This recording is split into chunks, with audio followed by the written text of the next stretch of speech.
custodian of the two holy mosques, King Salman bin Abdulaziz Al Saud of the Kingdom of Saudi Arabia, received the first dose of the coronavirus vaccine. Health Minister Dr. Tawfiq Al-Rabi'a thanked King Salman for providing all the support to meeting the needs and interests of Saudi citizens and residents since the beginning of the outbreak. He added that King Salman received the vaccine out of his keenness on protecting himself from the virus, underlying the kingdom's policy of prevention before treatment. World Health Organization (WHO) head said 2 billion doses of safe and effective COVID-19 vaccines have been secured by the International Equitable Vaccine Alliance (COVAX), and they will be ready for distribution as soon as they are delivered. He highlighted, however, that of the 42 countries already rolling out the virus COVID-19 vaccines, which have been cleared for use, 36 are in high-income nations. He noted that as rich countries have purchased most of the supply so far, it was apparent that even within the alliance, middle and high-income countries are making bilateral deals, potentially pumping up the price for everyone, leaving vaccines out of reach for the poorest and most marginalized nations. The U.S. Capitol Police confirmed the death of one of their officers late Thursday from injuries suffered when a mob of President Donald Trump's supporters stormed the Capitol the day before. Capitol Police said in a statement that Officer Brian D. Secknock died due to injuries sustained while on duty. The death is being investigated by the D.C. Metropolitan Police Department's Homicide Branch, the U.S. Capitol Police, and their federal partners. The countries whose citizens were killed when Iran accidentally shot down a Ukrainian jetliner said that they want Iran to deliver justice and make sure Iran makes full reparations to the families of the victims and affected countries. In a joint statement marking the one-year anniversary of the Ukraine International Airlines Flight 752 crash, Ukraine, Canada, Britain, Afghanistan, and Sweden said they want Tehran to provide a complete and thorough explanation of the events and decisions that led to this appalling plane crash. The United States imposed sanctions on Iraqi militia leader and former national security advisor, connecting him to human rights abuses during the 2019 anti-government demonstrations in which hundreds of protesters were killed. The U.S. Treasury Department said in a statement it was blacklisting Falih al-Fayyad, chairman of the Iraqi Popular Mobilization Committee (PMC). The Treasury accused him of being part of a crisis cell formed in late 2019 to suppress protests with the support of Iran's Revolutionary Guard Corps Quds Force, which is blacklisted by the United States. The International Monetary Fund (IMF) raised its growth forecast for Egypt's economy this financial year to 2.8%, matching the lower end of the government's own estimate and citing milder than expected contraction during the coronavirus pandemic. Egypt's economy had been boosted in the last 3 years by an upswing in tourism, strong remittances from Egyptian workers abroad, and recently discovered natural gas fields coming on stream. The fund said Egyptian authorities noted some flexibility in relocating spending to support more vulnerable sectors and groups during the second wave of COVID-19 pandemic. Iran's Revolutionary Guard unveiled an underground missile base at an undisclosed Gulf location at a time of heightened tension between Tehran and the United States.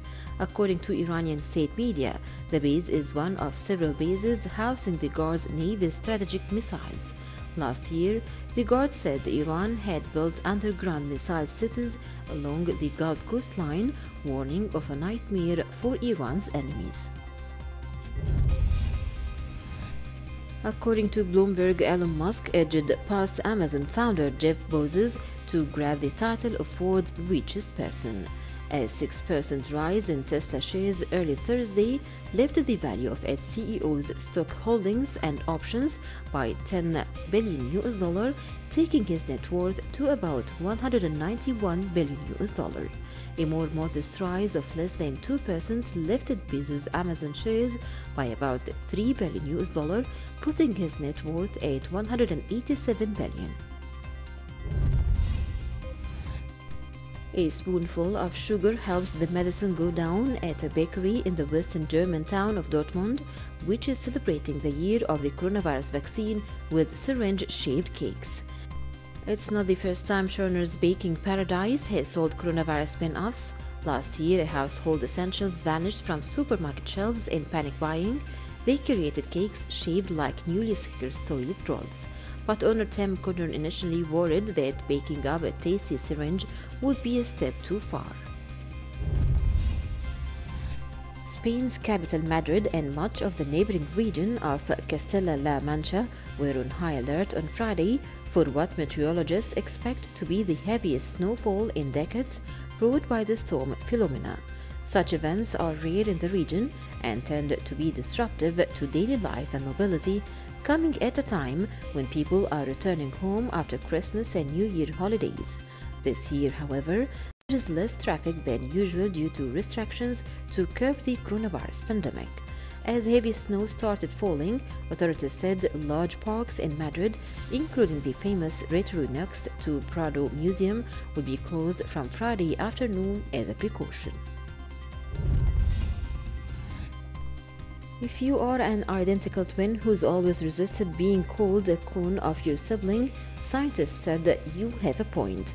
Identical twins are not exactly genetically the same, new research shows. Scientists in Iceland sequenced DNA from 387 pairs of identical twins, those derived from a single fertilized egg, as well as from their parents, children, and spouses. These differences represent a tiny portion of each twin's genetic code, but they could influence why one twin is taller or why one twin is at greater risk for certain cancers. Albert Roux, the French-born chef and restaurateur who, along with his late brother Michael, had a profound influence on British dining habits, has died at 85. Roux died Monday after being unwell for a while, his family said in a statement Wednesday. The family did not reveal the location or cause of death. In 1982, the brothers' restaurant in London, Le Grouge, became the first British restaurant to be awarded 3 Michelin stars, testament to its pioneering role in turning the capital's culinary scene from one devoid of innovation into one of the world's most intriguing gastronomic melting pots. Lovebirds in China are embracing a sense of normalcy as the COVID pandemic appears to be under control in the country where it was first detected. Chen Yaxuan and Du Di exchanged vows in front of more than 500 guests in an unmasked wedding on December 12th, a day called Double 12 and considered auspicious timing. Servers wore masks, but guests were not required to. They just had to show a green health code showing they had only been in low-risk areas and not tested positive in the previous 14 days. The coronavirus pandemic is coming home to roots in America's backyards. Forced to hunker down at home, more people are setting up coops and raising their own chickens, which provide an earthy hobby, animal companionship, and a steady supply of fresh eggs. Mature chicken keeping has been growing in popularity in recent years as people seek environmental sustainability in the food they eat. The pandemic is accelerating those trends, some breeders and poultry groups said, prompting more people to make the leap into poultry parenthood. Pakistan's famous truck art will move from its highways to the skies as a flying academy is painting a 2-seater Cessna aircraft with a colorful technique. With elaborate and flamboyant motifs, Pakistani truck art has inspired gallery exhibitions abroad and prompted stores in Western cities to sell miniatures. Such art has become one of Pakistan's best-known cultural exports in recent years.